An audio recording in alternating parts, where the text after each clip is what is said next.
Speaking of mindlessly regurgitating talking points, we have the main episode today. And boy, has this one taken social media by storm.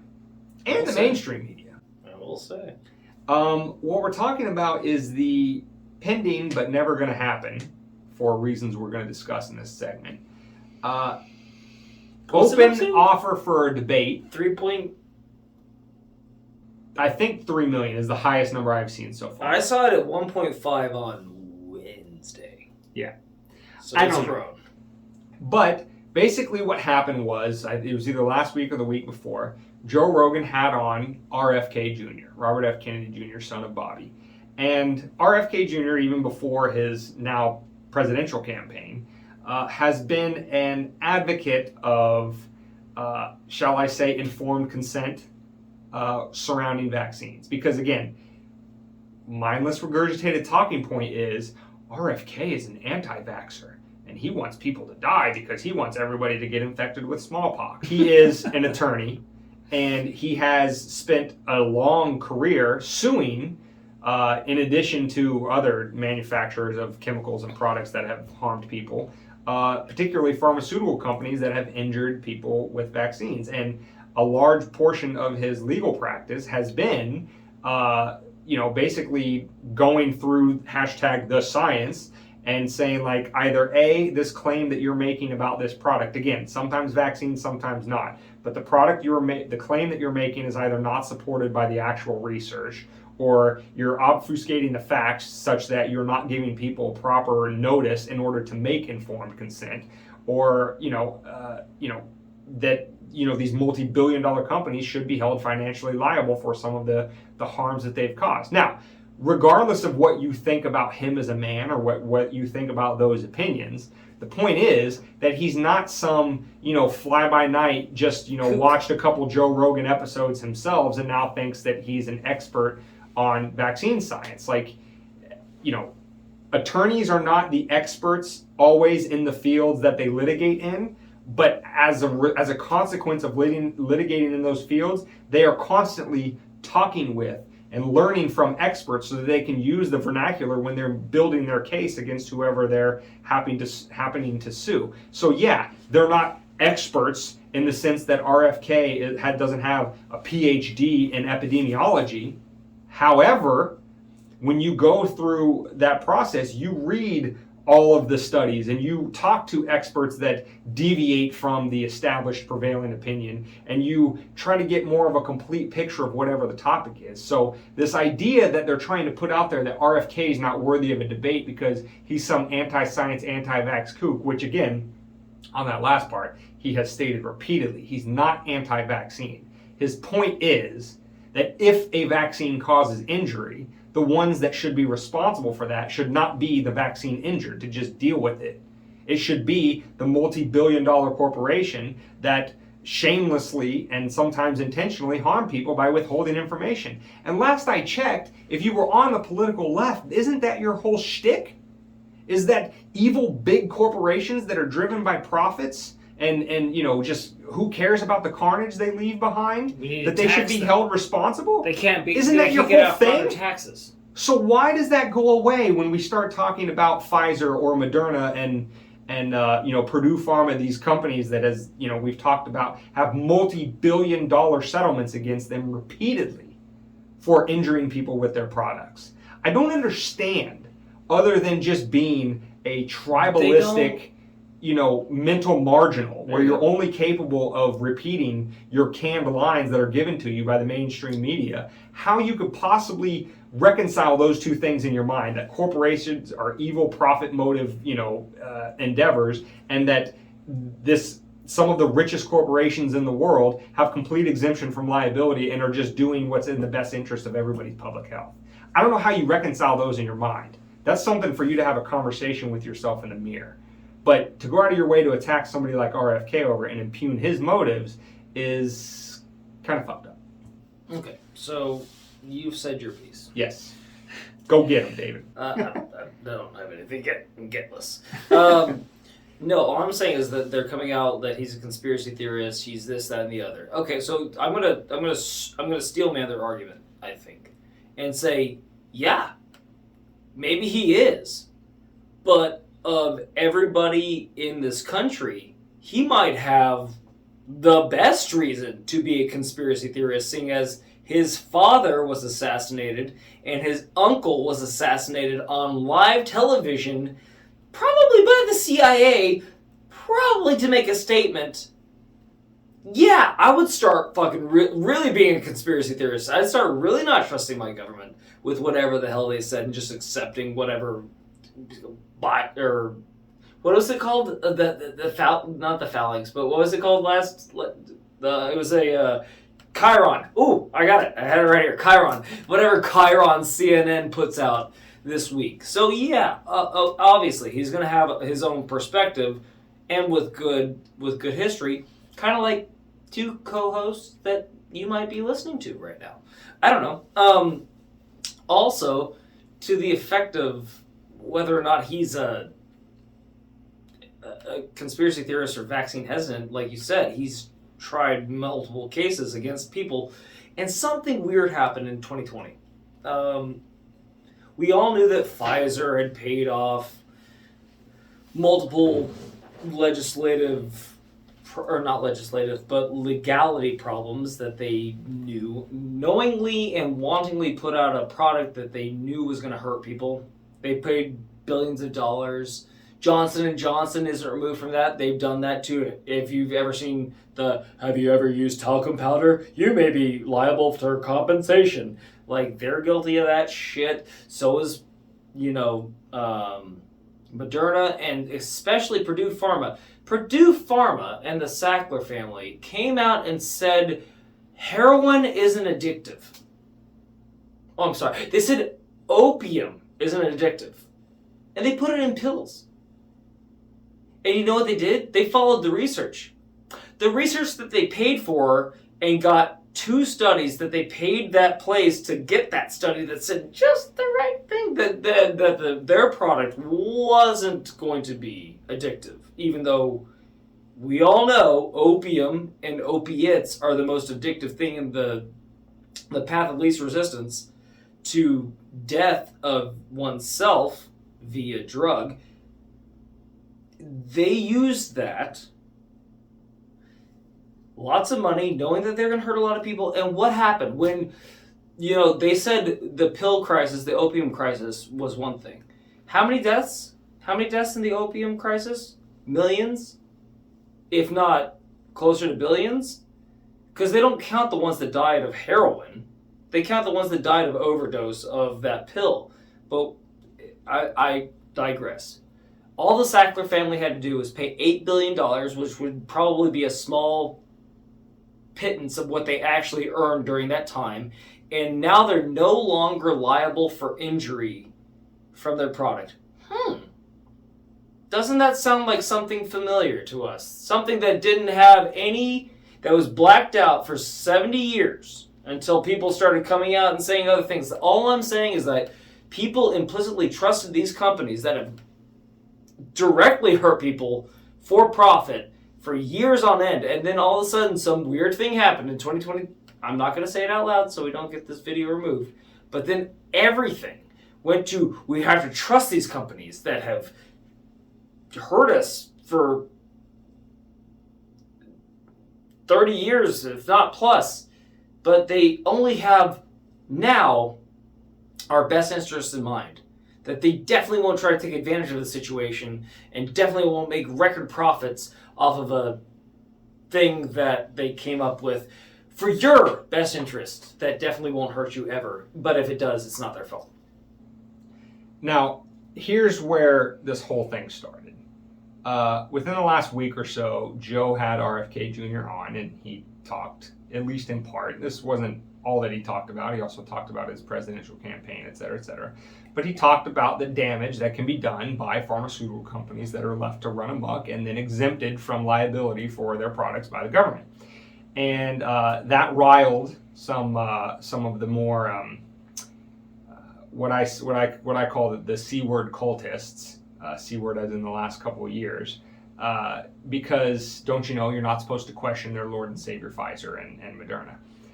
But anyway, Vice then published an article titled, "Spotify has stopped even sort of trying to stem Joe Rogan's vaccine misinformation." Subtitle, "As a recent conversation between the podcast host and Robert F. Kennedy Jr. makes clear." Now, this article, this is where the whole social media storm really exploded.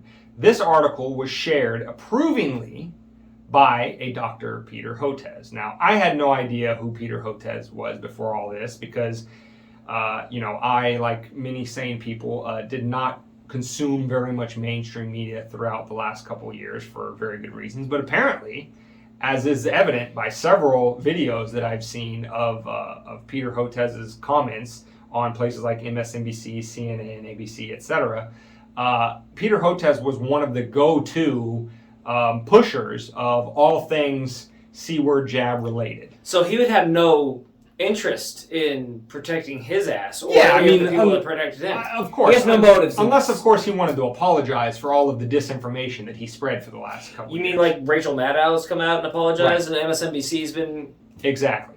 So Peter Hotez, who, by the way, again, unbeknownst to me, I don't know when, but at some point in the not too distant past, has been on the Joe Rogan Experience himself. Mm-hmm. So he sat face to face with the man, and he knows, presumably, that Joe is, if nothing else, a straight shooter who just asks questions.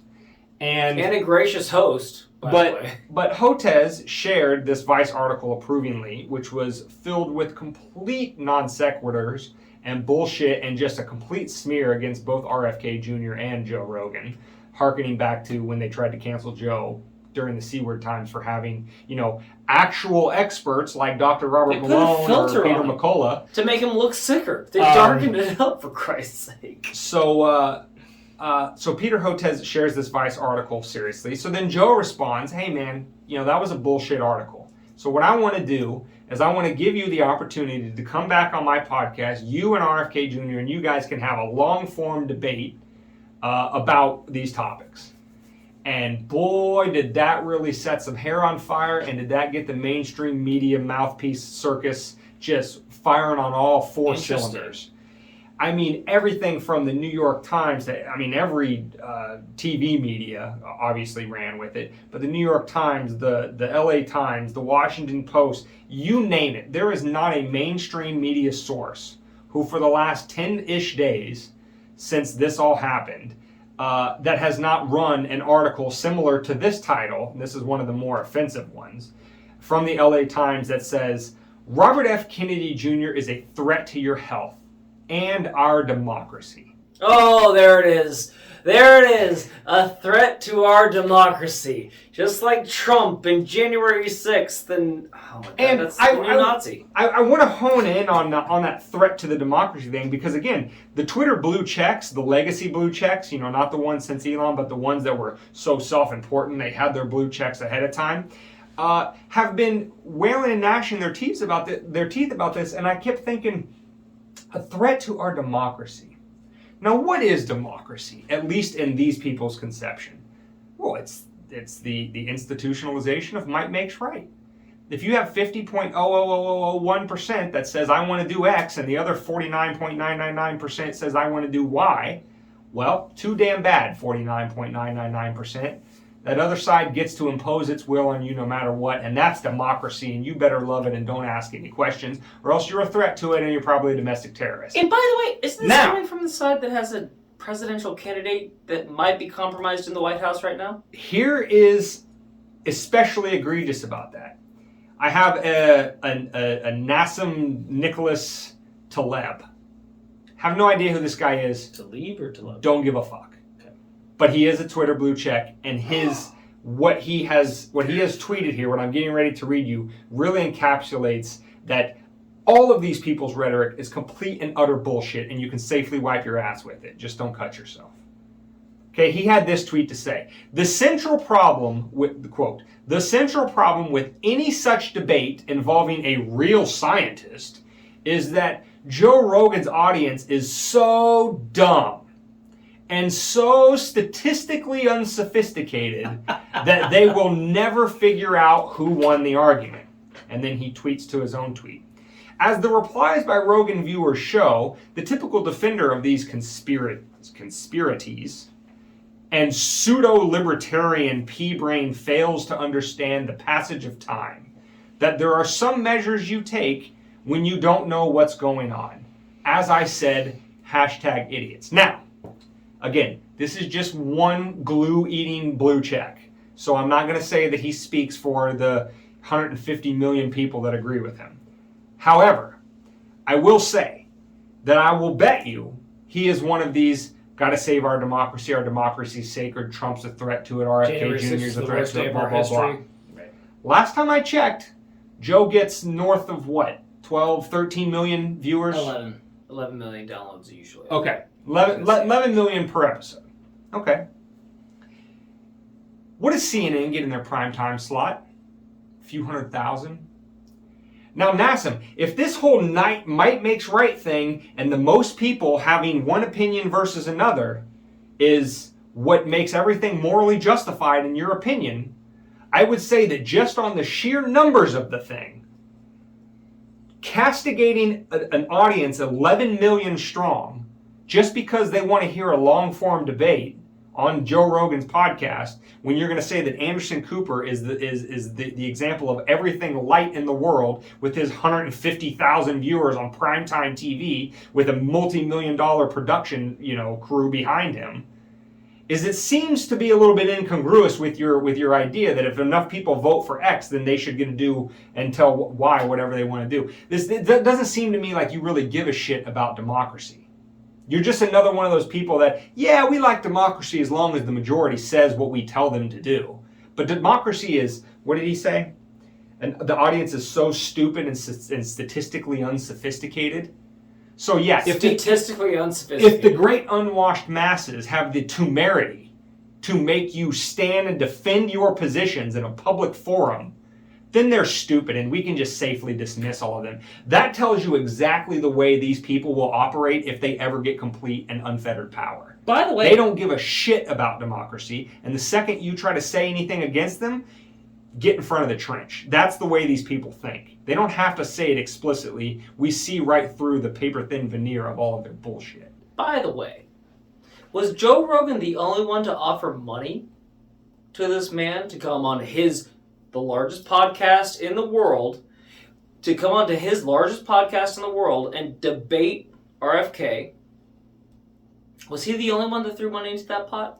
No, I don't know who all did. I know it was a piecemeal thing. The one I explicitly saw was, I think, Tim Pool offered up $100K. And Elon Musk also offered up money.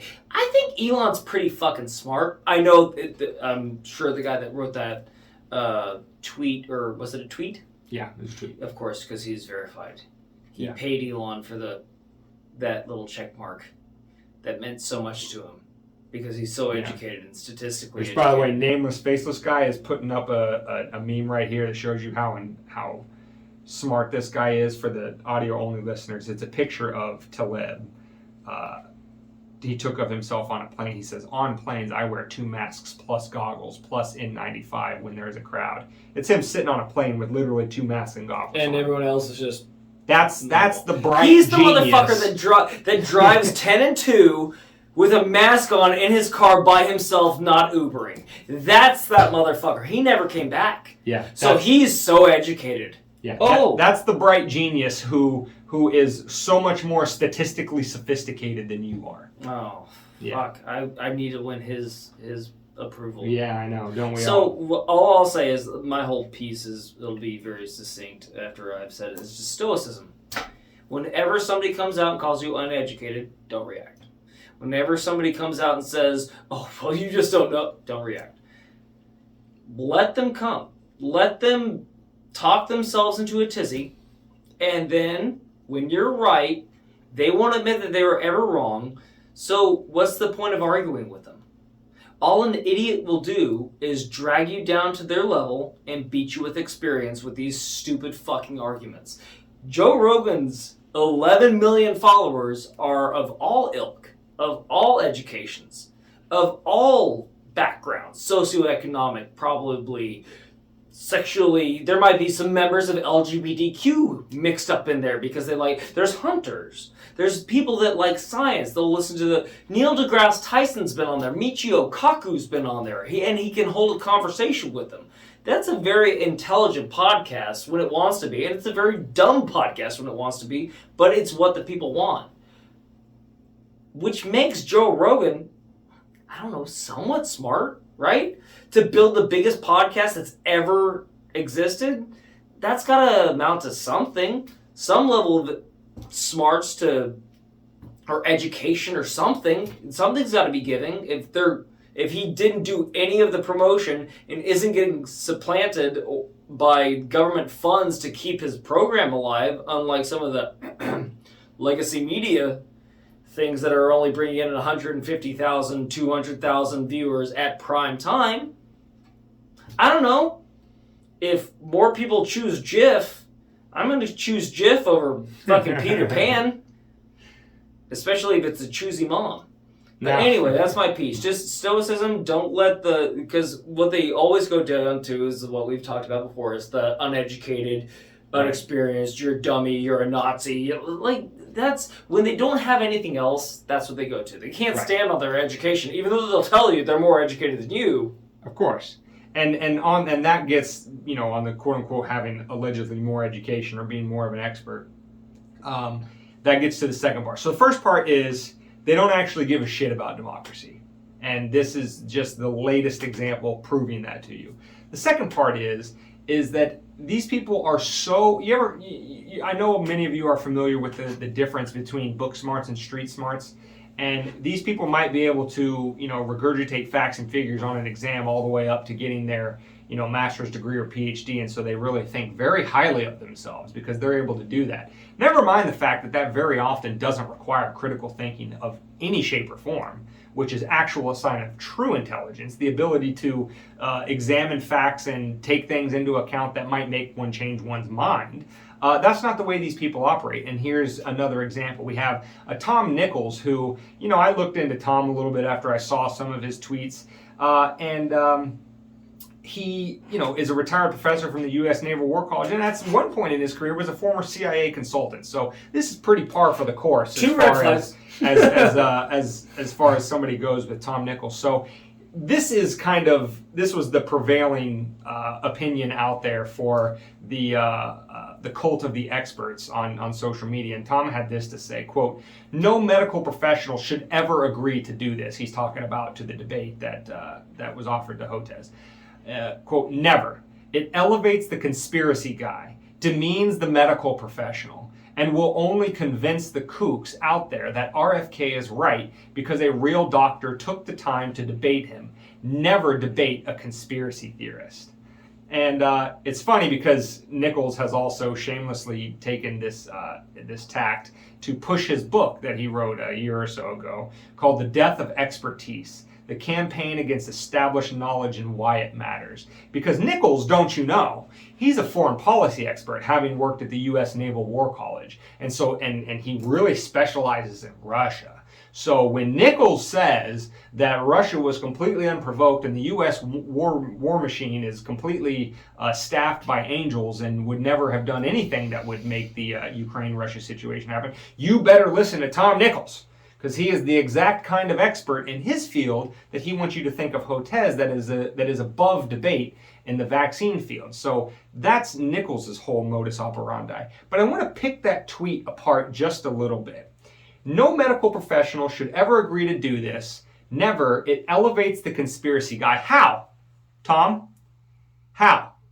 If you and I were to sit down and have a debate on Russia-Ukraine, where you're an expert, and I say, "Hey, Tom, here's this example. Look at Henry Kissinger. You know, that great statesman of the American foreign policy establishment who said back in the 90s, after the end of the Cold War, that said, it's probably not in America's national interest to push Russia closer to China because it would be better to keep them separated and kind of friendly to us rather than have them aligned against us." Now, if I point to that statement from the vaunted, much more expert than you as a longtime Secretary of State, if I point to that statement by Henry Kissinger and say, "Look, Kissinger, as an expert, a more touted expert than you, was warning about the United States pushing Russia and that something like what eventually happened might happen. What would you have to say to that, Tom?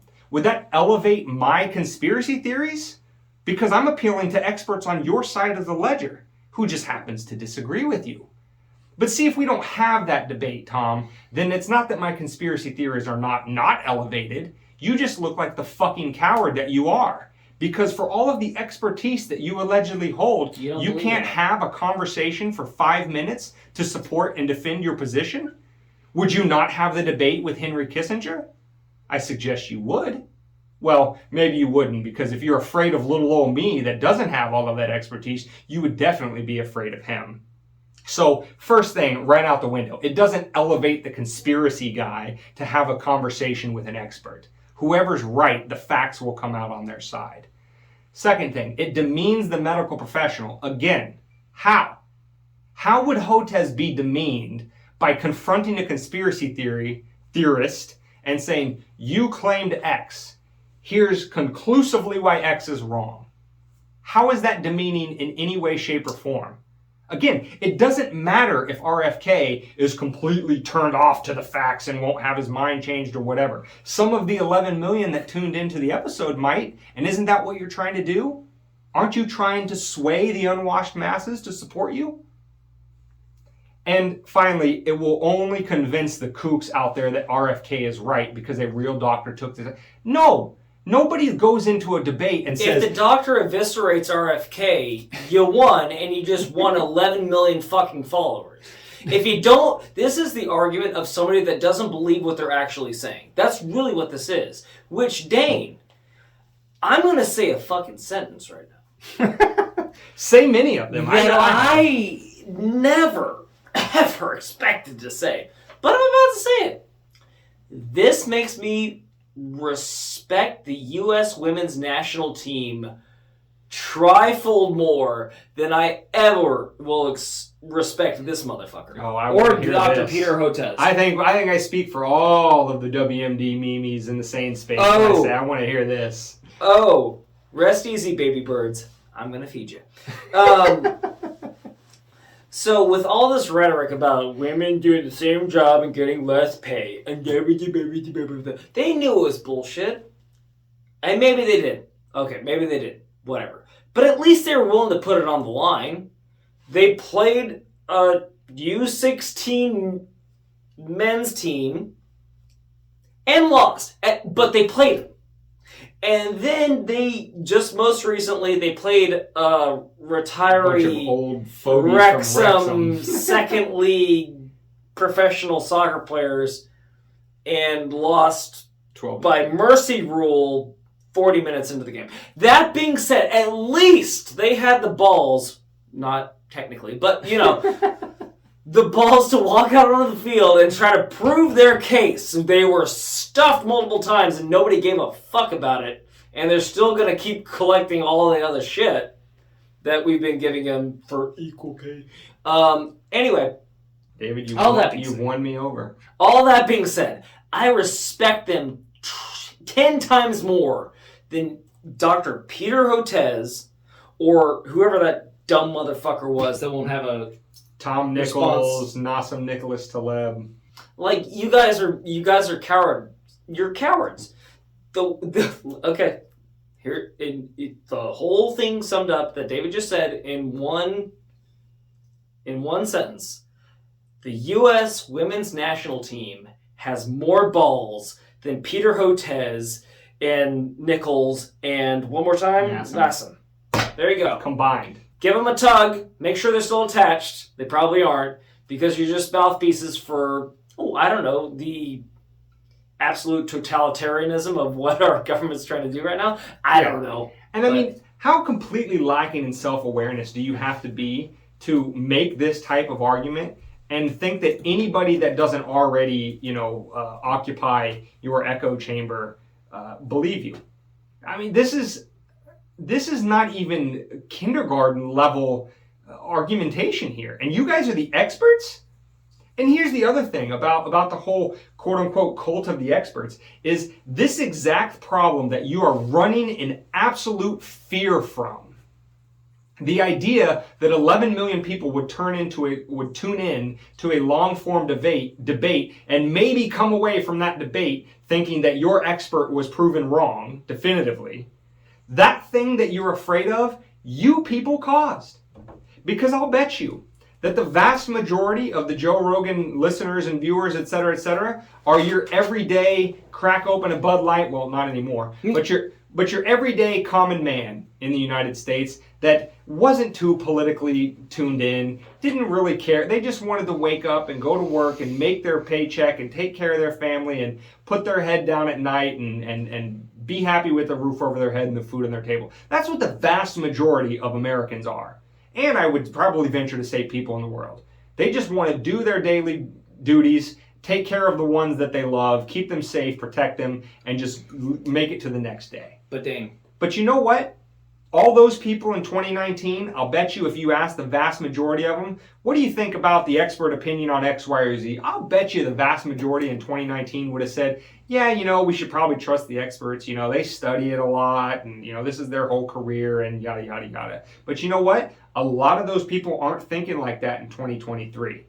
And you don't have RFK Jr. and Joe Rogan or this podcast or anybody else that dissents from your cult of expertise to blame for that. You have nobody but yourself. You have nobody but Hotez himself, who repeatedly, and we're going to put a link to a 6-minute video of like all of his little, when he said it's going to stop transmission and then you only need one and then a second booster is going to be enough. And then when the third booster is required, he said, well, I always knew this was going to be a 3-shot thing. Oh, well, maybe you should get the fourth one. You should probably get the fifth, the third booster, the 5th shot. This was Hotez all throughout the time, just constantly in flux, right?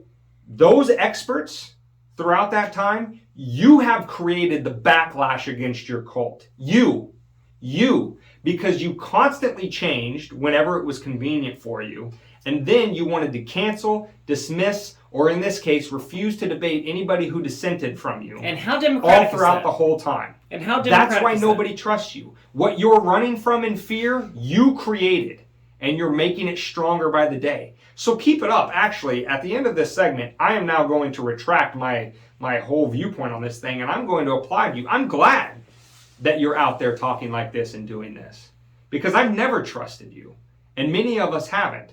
But for the common man that wasn't paying attention for the longest time, they're coming closer and closer to my side, and I don't even have to say a word.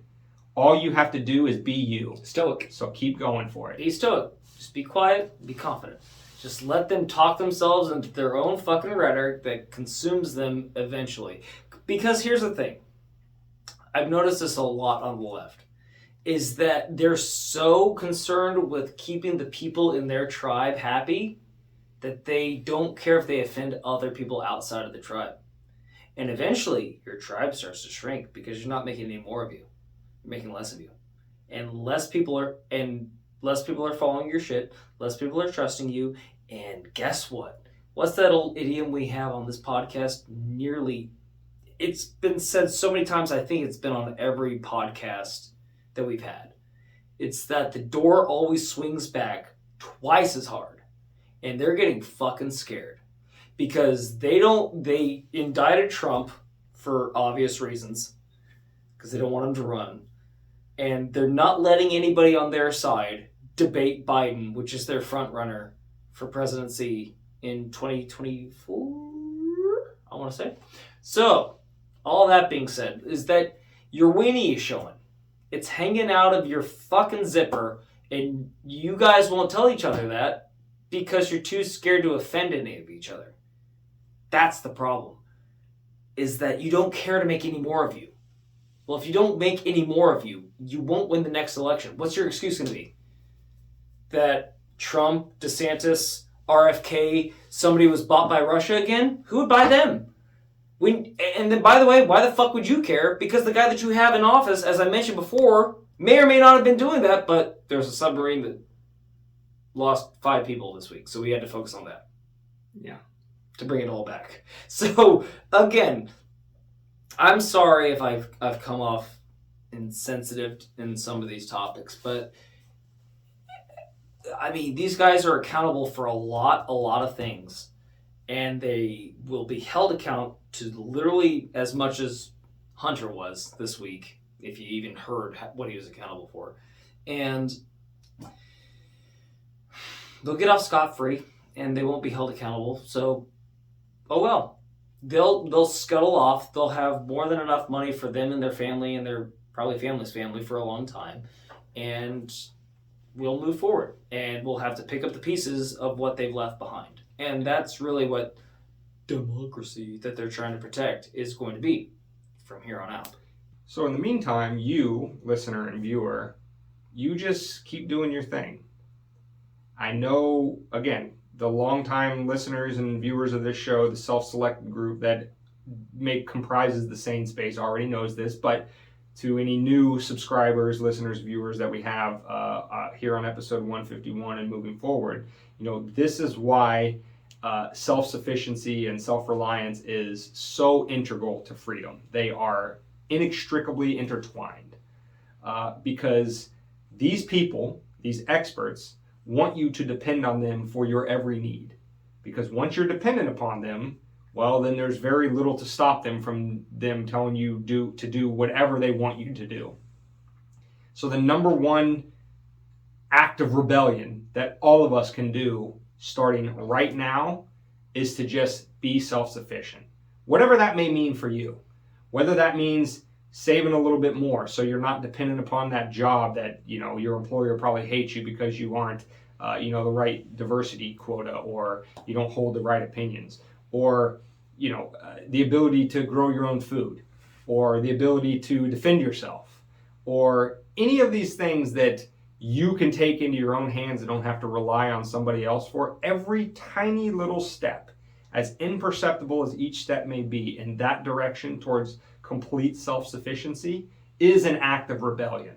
So if you're tired of these experts telling you what to do with your life and then refusing to defend their positions publicly, and instead of engaging as a person in a civilized society would be, as they use persuasion to get people to their side, and they prefer to use coercion and force, well, if you don't need them, they can't force you to do anything. So that's the silver lining in this whole thing. That's the feel-good note to end this thing on is while you still can, while you still have breath in your lungs and you're still on your feet instead of your knees, you can take the steps necessary to make these people completely irrelevant. I mean, they already are, and they are definitely to the same space.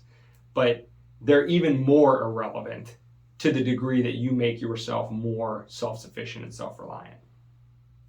That's the overarching message of this podcast is, as David says, stay safe and stay free. 95+% of that is in your hands. And that's hopeful because you don't got to rely on anybody else.